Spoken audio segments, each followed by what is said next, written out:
देखो last class में बेटा अपन ने चैप्टर स्टार्ट किया था सेमीकंडक्टर। ठीक है, उस चैप्टर के अंदर अपन ने स्टार्टिंग में कुछ चीजें डिस्कस कर ली थी। पहली चीज तो इस चैप्टर का इंट्रोडक्शन, जिसमें अपन ने बोला कि भाई सेमीकंडक्टर डिवाइसेस जो है उससे पहले, सेमीकंडक्टर डिवाइस से पहले क्या यूज किया जाता था, तो वैक्यूम ट्यूब यूज होती थी। फिर वैक्यूम ट्यूब के कुछ नुकसान थे, उसके कुछ डिसएडवांटेजेस थे। एक तो वैक्यूम ट्यूब क्या थी उनका जो साइज था वो बड़ा था, एक वो हीटिंग इफेक्ट पे काम करती थी, इसलिए उसका मेंटेनेंस ज्यादा होता था, कॉस्ट ज्यादा हो जाती थी। इन चीजों को रिप्लेस करने के लिए सेमीकंडक्टर डिवाइसेस को इंट्रोड्यूस किया गया।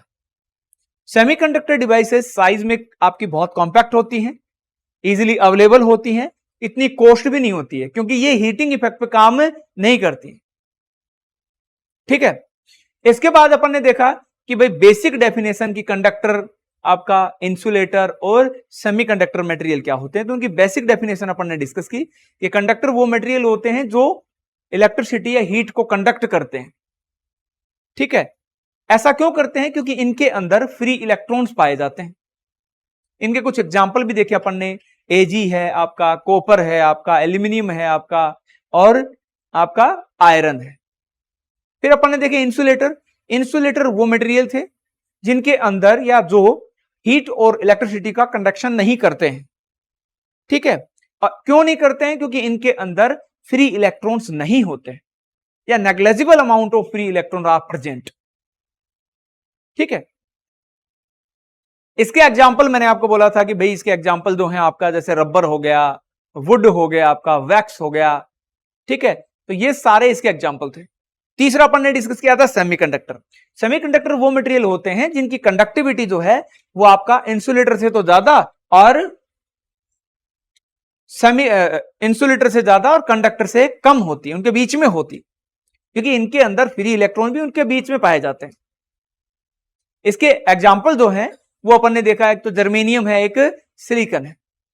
ठीक है, फिर अपन ने पढ़ा बैंड थ्योरी। बैंड थ्योरी क्या होती है, तो बैंड थ्योरी के अकॉर्डिंग मैंने बोला था कि भाई सिंगल अपन किसी एटम को उठाकर लेते हैं तो एटम के लिए आपका एनर्जी लेवल, जैसे अपन ने सिलिकॉन का एटम लिया तो सिलिकॉन के एटम के आउटर मोस्ट सेल में कितने इलेक्ट्रॉन होते हैं, 4, 2 s में और 2 p में।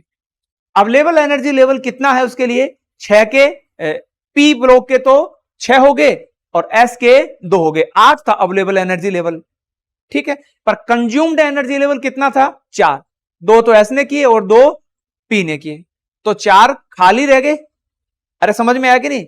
फिर अपन ने बोला कि भाई एनर्जी लेवल जब सिंगल एटम का बनाएंगे तो आपका S और P में सिंपल एक एक लाइन बन जाएंगे, पर जब अपन एक क्रिस्टल को लेंगे तो क्रिस्टल में बहुत सारे एटम रीअरेंज होते हैं, बहुत सारे। तो उन एटम के आउटर मोस्ट सेल में जो इलेक्ट्रॉन्स होते हैं उनके लिए एनर्जी लेवल्स का फॉर्मेशन हो जाएगा, बैंड बन जाएंगे एनर्जी के, क्योंकि मैंने बोला इलेक्ट्रॉन जो होंगे वो दूसरे इलेक्ट्रॉन से क्या होंगे, रिपेल होंगे, दूसरे एटम के न्यूक्लियाई से क्या होंगे, अट्रैक्ट होंगे। समझ में आएगा नहीं। तो इस प्रकार से उनका एनर्जी जो हो जाएगा वो अलग अलग हो जाएगा। हर एक आपका जो ऑर्बिट है उसके अंदर प्रेजेंट इलेक्ट्रॉन है, उनका एनर्जी लेवल क्या हो जाएगा, अलग अलग, जिससे एनर्जी के बैंड्स का फॉर्मेशन होगा। और 3 एनर्जी के बैंड फॉर्म होते हैं, एक तो होता है वैलेंस बैंड, एक होता है फॉरबिडन एनर्जी बैंड गैप, और एक होता है आपका कंडक्शन बैंड। मैंने सीरियल वाइज बताएं, सबसे नीचे जो एनर्जी लेवल होता है वो होता है वैलेंस बैंड के लिए वैलेंस एनर्जी बैंड गैप, दूसरा होता है फॉरबिडन एनर्जी बैंड गैप, तीसरा होता है आपका कंडक्शन एनर्जी बैंड गैप। ठीक है, इसी बिहाफ पर, एनर्जी बैंड थ्योरी के बिहाफ पर अपन एक्सप्लेन कर पाते हैं किसको, कंडक्टर को, सेमीकंडक्टर को, इंसुलेटर को। तो अपन ने बोला कंडक्टर मटेरियल वो मटेरियल होते हैं जिसके अंदर वैलेंस बैंड और कंडक्शन बैंड, वैलेंस बैंड वो होगा जिसमें वैलेंस इलेक्ट्रॉन होंगे और कंडक्शन बैंड वो होगा जिसमें से वैलेंस इलेक्ट्रॉन उठ के जाएंगे उसमें, तो वो मटेरियल क्या शो करेगा, कंडक्टिविटी। तो कंडक्टर मटेरियल की जब बात की थी तो उसमें वैलेंस बैंड और कंडक्शन बैंड एक दूसरे पर ओवरलैप्ड होते हैं। इसका मतलब अपने को यह पता नहीं चलता कि कहां कंडक्शन बैंड खत्म है, कहां वैलेंस बैंड खत्म हो गया और कहां से कंडक्शन बैंड शुरू हो गया, क्योंकि एक दूसरे पर ओवरलैप्ड होते हैं। यानी उन दोनों के बीच energy level, forbidden energy level जो होता है डेल्टा Eg का वैल्यू क्या होता है? 0। यानी नेग्लेजिबल अमाउंट ऑफ एनर्जी यदि अपन वैलेंस इलेक्ट्रॉन को दे देते हैं तो वैलेंस इलेक्ट्रॉन उठ के कहां चले जाएंगे? कंडक्शन बैंड के अंदर। समझ में आ गई नहीं बात?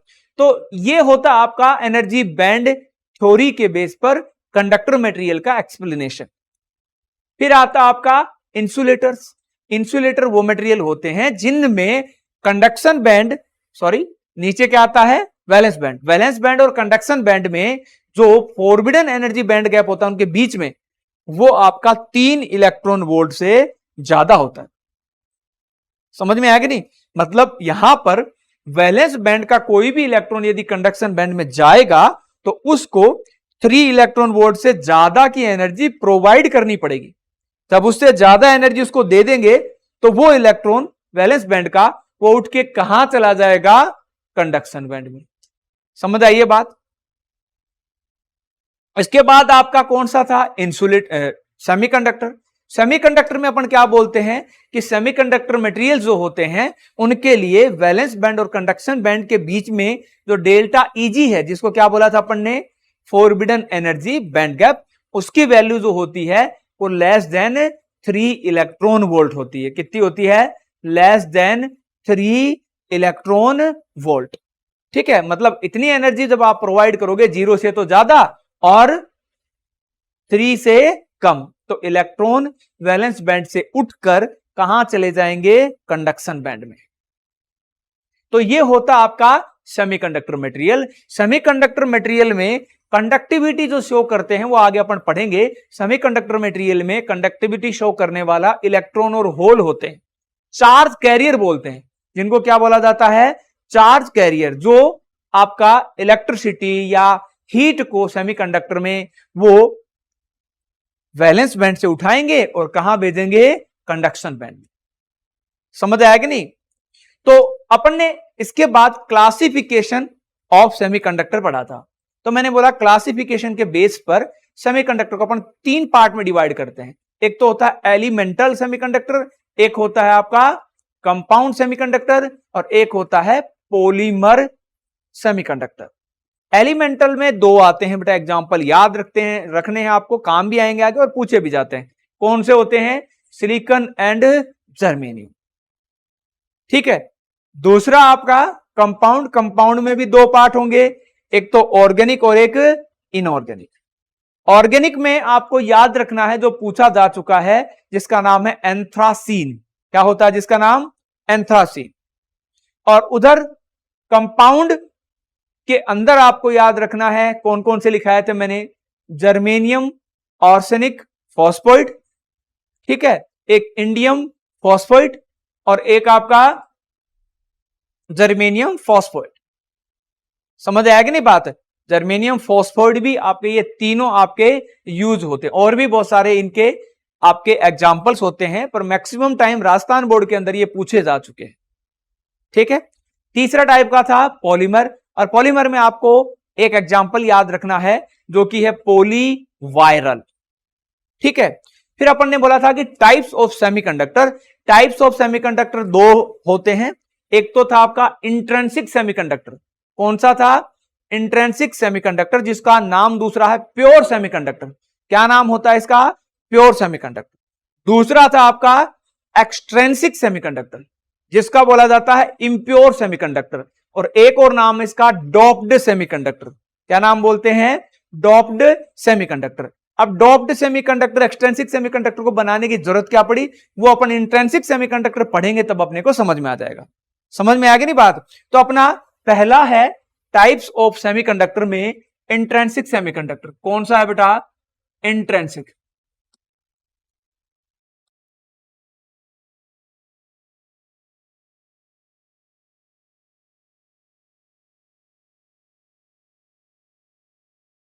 कौन सा है पहला? Intrinsic semiconductor. तो देखो समझो पहले इंट्रिंसिक सेमीकंडक्टर होता क्या है। इंट्रिंसिक क्या इसको बोलते हैं? Pure semiconductor. तो प्योर से ही आपको पता चल रहा होगा कि वो सेमीकंडक्टर जिसके अंदर केवल एक ही एलिमेंट के एटम प्रेजेंट हो। जैसे मान लो आपने सिलिकॉन का क्रिस्टल ले लिया, किसका क्रिस्टल ले लिया? सिलिकॉन का। सिलिकॉन एक क्या होता है? सेमीकंडक्टर। तो उस सिलिकॉन के क्रिस्टल में सारे एटम किसके होने चाहिए? सिलिकॉन के। तब अपन कहेंगे कि ये कौन सा सेमीकंडक्टर है? Pure semiconductor. कौन सा सेमीकंडक्टर? प्योर सेमीकंडक्टर और इंट्रिंसिक सेमीकंडक्टर। समझ में आएगी नहीं बात? पहली चीज क्या हुई कि इसके अंदर सारे के सारे एटम एक ही एलिमेंट के होने चाहिए। जैसे सिलिकॉन का है तो सिलिकॉन के ही, जर्मेनियम का है तो जर्मेनियम के ही, सारे के सारे। समझ आई बात? ये दूसरी चीज, इंट्रिंसिक सेमीकंडक्टर जो लिया अपन ने, मान लिया सिलिकॉन का लिया, तो सिलिकॉन का जो अपन इंट्रिंसिक सेमीकंडक्टर लेंगे, ये 0 केल्विन टेम्परेचर पर, 0 केल्विन टेम्परेचर पर ये प्योर इंसुलेटर की तरह बिहेव करेंगे। किसकी तरह बिहेव करेंगे? प्योर इंसुलेटर की बिहेवियर। कब? जब इनको रखा जाता है 0 केल्विन टेम्परेचर पर। समझ आई बात? दूसरे केस में अपन जैसे जैसे टेम्परेचर इंक्रीज करने लग जाएंगे तब इनकी कंडक्टिविटी बढ़ने लग जाएगी। समझ में आएगा नहीं? इनकी कंडक्टिविटी क्या हो जाने लग जाएगी? बढ़ने लग जाएगी। जैसे सिलिकॉन का अपन लेते हैं, कैसे बनाते हैं?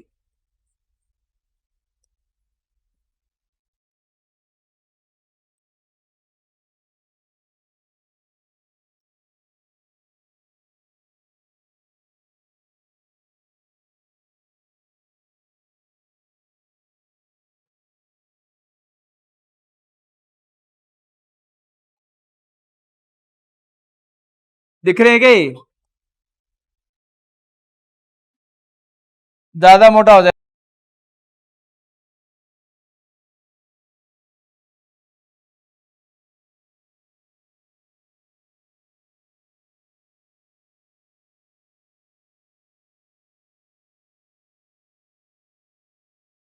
क्रिस्टल लिए हैं।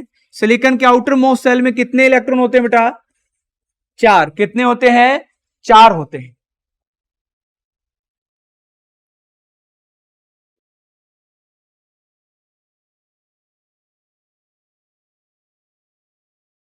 ठीक है।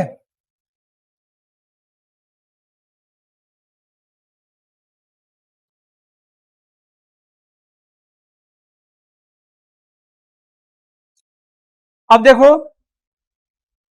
1 2 3 और एक ऊपर की तरफ होगा, एक ऊपर की तरफ हो जाएगा।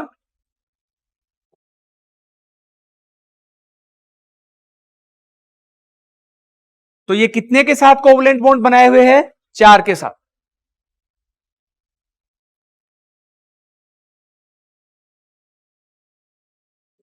इस प्रकार से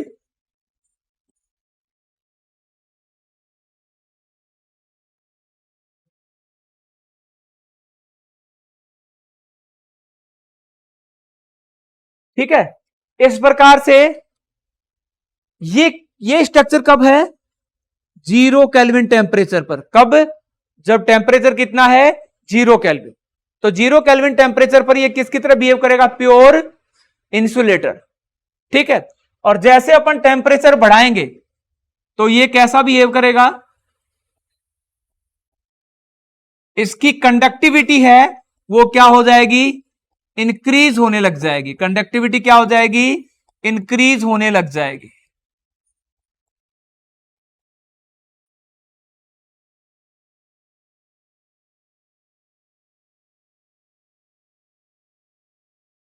इसकी कंडक्टिविटी क्या हो जाएगी? इंक्रीज होने लग जाएगी जब टेम्परेचर अपन इंक्रीज करेंगे। ठीक है। फिर से कोवलेंट बॉन्ड है ये,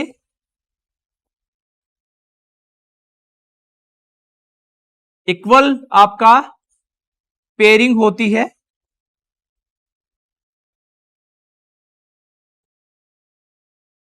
ठीक है। पर जैसे अपन टेम्परेचर इंक्रीज करना स्टार्ट करेंगे तो क्या होगा? ये जो आपका कोवलेंट बॉन्ड बना हुआ है इसमें से एक इलेक्ट्रॉन निकलेगा और यहां पर एक वैकेंसी, एक खाली जगह हो जाएगी। इलेक्ट्रॉन निकला तो वहां कैसा साइन आएगा? पॉजिटिव का। ठीक है। और उसको, वैकेंसी को कहा जाएगा होल। क्या कहेंगे उसको? होल बोलते हैं। जैसे इसका टेम्परेचर इंक्रीज किया, यहां पर अपन टेम्परेचर इंक्रीज करना शुरू कर देते हैं, तो टेम्परेचर इंक्रीज करने पर यहां पर क्या होगा? इलेक्ट्रॉन होल पेयर बनेंगे। होल क्या है? वैकेंसी। किसके जगह पर? जब इलेक्ट्रॉन वहां से निकल जाता है। तो इलेक्ट्रॉन यहां से, जैसे ये निकला इलेक्ट्रॉन, ये इलेक्ट्रॉन आपका मान लो यहां से निकल गया,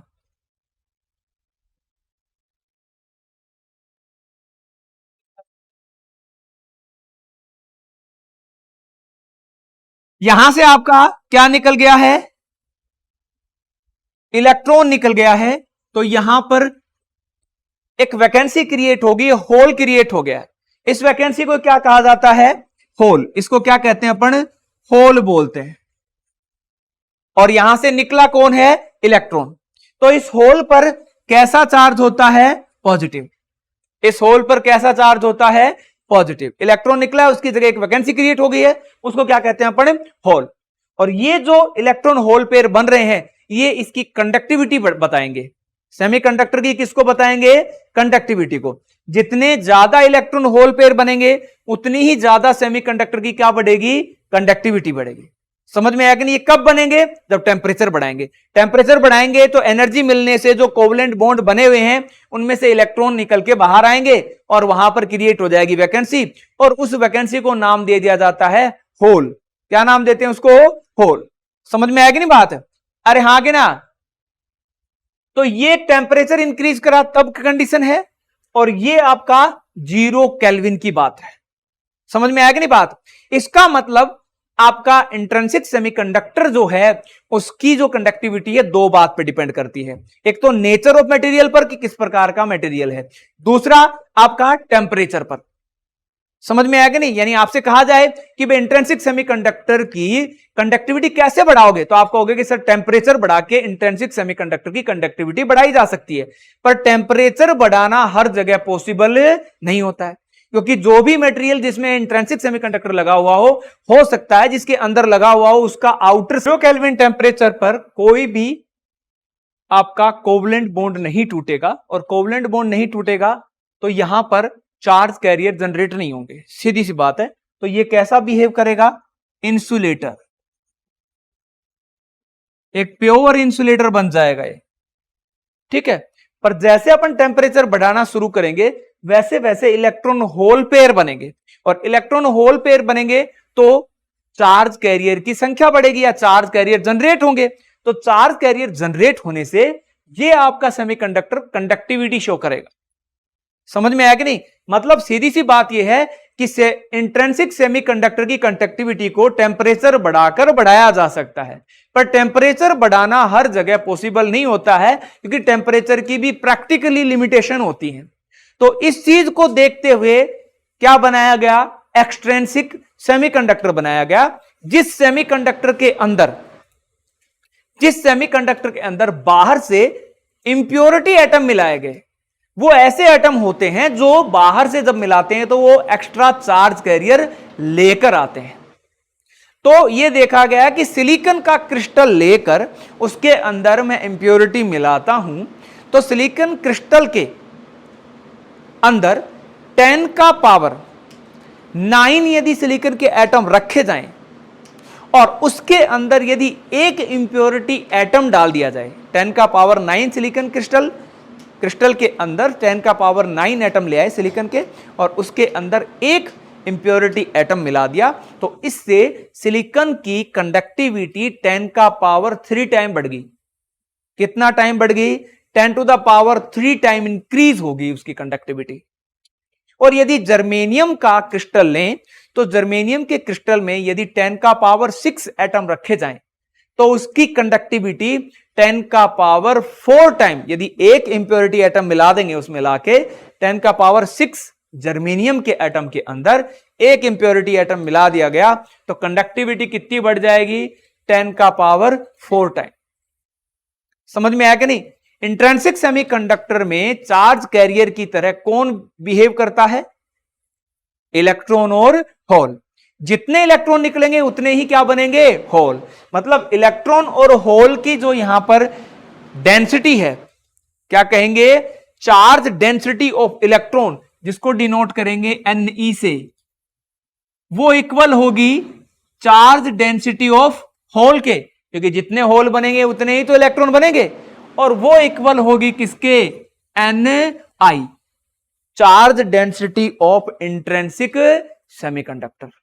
charge density of electron is equal to charge density of holes, और वो इक्वल हो जाएगी charge density of intrinsic semiconductor. तो इससे एक फॉर्मूला लिखा जाता है कि भाई एन आई स्क्वायर लिखे तो इसको लिख सकते हैं N E into N H से। किससे लिख सकते हैं? N E into N H से। समझ आया कि नहीं बात? मुख्य मुख्य पॉइंट्स बता देता हूं मैं। इंट्रिंसिक सेमीकंडक्टर होता क्या है? इंट्रिंसिक सेमीकंडक्टर के अंदर अपन क्या करेंगे, केवल एक ही आपका एलिमेंट के एटम डालेंगे, तो वो हो जाएगा आपका इंट्रिंसिक और प्योर। इंट्रिंसिक सेमीकंडक्टर 0 केल्विन पर कैसा बिहेव करते हैं? इंसुलेटर। टेम्परेचर बढ़ाएंगे तो उनकी कंडक्टिविटी बढ़ेगी, क्योंकि इलेक्ट्रॉन होल पेयर बनेंगे। कैसे? कोवलेंट बॉन्ड टूटेंगे और इलेक्ट्रॉन होल पेयर बनेंगे। समझ में आया कि नहीं? जितने कोवलेंट बॉन्ड टूटे या जितने इलेक्ट्रॉन फ्री हुए टेम्परेचर इंक्रीज करने से, उतने ही क्या बन जाएंगे? होल बनेंगे। तो यानी इलेक्ट्रॉन की चार्ज डेंसिटी इक्वल होगी किसके? होल की चार्ज डेंसिटी के, और वो ही इक्वल किसके हो जाएगी? आपके इंट्रिंसिक सेमीकंडक्टर की डेंसिटी के। ठीक है, और उसको अपन इस फॉर्मूले से लिख सकते हैं N I square equal to N E into N H. समझ में आया कि नहीं बात? अरे हाँ कि ना?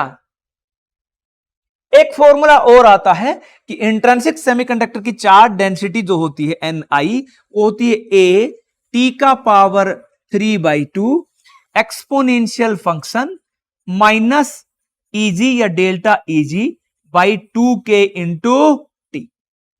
यह फॉर्मूला दिया जाता है इंट्रिंसिक सेमीकंडक्टर की आपकी जो चार्ज डेंसिटी है उसके लिए। ठीक है, ए यहां पर क्या है? कांस्टेंट है। मटेरियल के लिए, एक मटेरियल है उसके लिए कांस्टेंट है। टी टेम्परेचर है। Exponential function. ईजी क्या है? Forbidden energy band gap. के क्या है? Boltzmann constant. और टी क्या है? फिर से टेम्परेचर। समझ में आया कि नहीं बात?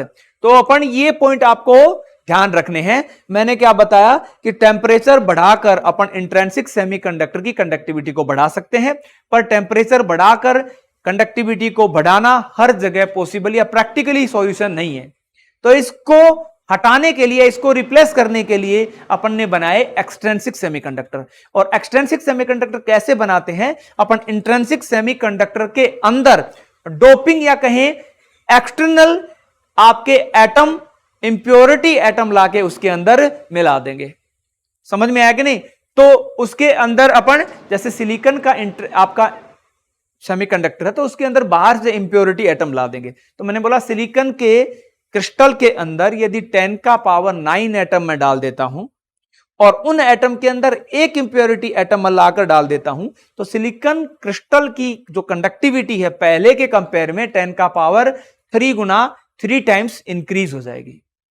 और यदि ऐसे ही मैं सिलिकॉन की जगह किसका क्रिस्टल लाता हूं? जर्मेनियम का। तो जर्मेनियम में यदि मैं 10 का पावर 6 एटम रखता हूं जर्मेनियम के, और उसके अंदर एक इंप्योरिटी एटम लाकर मिला देता हूं, तो उसकी कंडक्टिविटी 10 का पावर 4 टाइम बढ़ जाएगी। अब ये ऐसा क्यों होता है? क्योंकि सिलिकॉन का अपन एटॉमिक नंबर पढ़ते हैं तो कितना होता है? सिलिकॉन का एटॉमिक नंबर 14, और जर्मेनियम का कितना होता है आपका? 32। समझ में आएगा नहीं? तो सिलिकॉन के कंपेयर में जर्मेनियम के पास ज्यादा चार्ज कैरियर्स होते हैं। समझ में आएगा नहीं? इसीलिए उसकी कंडक्टिविटी ज्यादा इंक्रीज होती है। आई की नहीं बात समझ? Conductivity of intrinsic semiconductors. देखो इसके अंदर अपन क्या करेंगे, इसके अंदर बेटा अपन एक सिलिकॉन या जर्मेनियम का एक क्रिस्टल ले लेते हैं। एक सेमीकंडक्टर मटेरियल ले लिया अपन ने, सिलिकॉन या जर्मेनियम का। ठीक है, और उसको एक्सटर्नल बैटरी से जोड़ देते हैं। एक बैटरी ले ली V वोल्टेज की, और ये सिलिकॉन का क्रिस्टल ले लिया, उससे इसको अपन ने जोड़ दिया। ठीक है, जैसे जैसे अपन वोल्टेज बढ़ाएंगे तो इसके अंदर इलेक्ट्रॉन होल पेयर बनेंगे। अरे बनेंगे कि नहीं? इलेक्ट्रॉन अपनी डायरेक्शन किधर शो करेंगे? पॉजिटिव की तरफ। होल अपनी डायरेक्शन किधर शो करेंगे? नेगेटिव की तरफ। ठीक है, इलेक्ट्रॉन्स, ये इलेक्ट्रॉन है और ये क्या है, होल्स है। ऐसे ही आपका इसके साथ कौन होगा,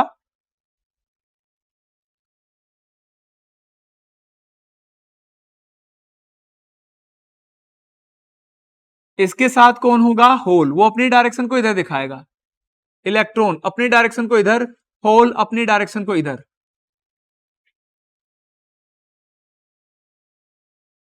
समझ आई बात, ये इलेक्ट्रॉन तो इधर जाना चाहेगा क्योंकि नेगेटिव है, और होल आना चाहेगा इधर क्योंकि इधर क्या है, पॉजिटिव।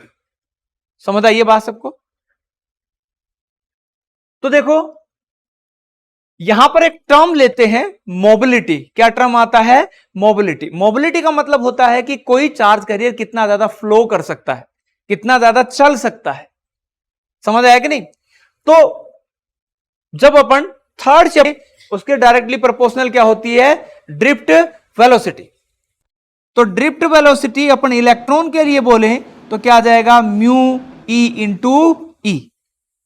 और होल के लिए बोले तो ड्रिफ्ट वेलोसिटी होल के लिए क्या आ जाएगा, म्यू एच इंटू ई। भाई इलेक्ट्रिक फील्ड तो सेम ही लगाते हैं, यहां पर इलेक्ट्रिक फील्ड की डायरेक्शन कहां है, ये वाली, प्लस से माइनस, इलेक्ट्रिक फील्ड की डायरेक्शन। समझ आएगा नहीं बात। ये कहां से लाया मैं, ये चीज आई आपके तीसरे चैप्टर से, कि ड्रिफ्ट वेलोसिटी जो होती है अप्लाइड इलेक्ट्रिक फील्ड के डायरेक्टली प्रोपोर्शनल होती है। तो इलेक्ट्रॉन की ड्रिफ्ट वेलोसिटी लिख दी और होल की लिख दी।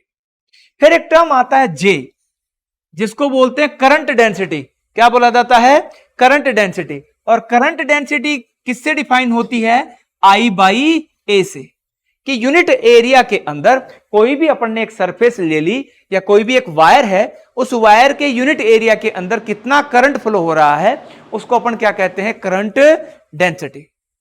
समझ में आया कि नहीं। Current density is defined as charge flowing through per unit area. समझ में है कि नहीं।